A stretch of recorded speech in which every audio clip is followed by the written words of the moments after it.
మిత్రులారా, ఈరోజు వికారాబాద్ జిల్లా యాలల్ మండల కేంద్రంలో దౌలపూర్ గ్రామ శివార్లోని సర్వే నంబరు 73 సర్వే నంబర్లో దాదాపు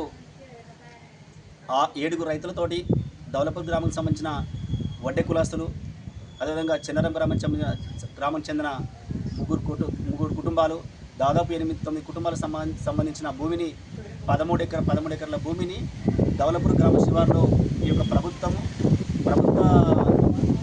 పాఠశాల పేరుతోటి, ప్రభుత్వ భవనాల పేరుతోటి యొక్క దళితుల భూమిని, పేదల భూమిని లాక్కొని రోజు 13 ఎకరాల భూమిని రోజు ఎలాంటి రైతులకు సమాచారం లేకుండా, అనుమతి లేకుండా రోజు నిర్మాణం చేపడతా ఉన్నారు.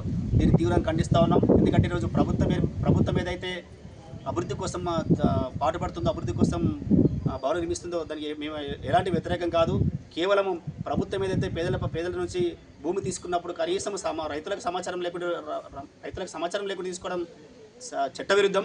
ఈరోజు మేము చెప్తా ఉన్నాం, ఖచ్చితంగా అయితే ప్రభుత్వం కానీ, స్థానిక ఎంఆర్ఓ గారు కానీ, ఆర్డీఓ గారు కానీ, కలెక్టర్ గారు కానీ వెంబడి యొక్క సర్వే సంబంధించిన 73 నంబర్ని దౌలపూర్ శివార్లోని యొక్క భూమిని సందర్శించి 2013 భూసేకరణ చట్టం ప్రకారంగా ప్రతి పేద కుటుంబానికి, ప్రతి భూమికి భూమి ఇవ్వాలని డిమాండ్ చేస్తూ ఉన్నాం. అదేవిధంగా ఈరోజు ఇప్పుడున్న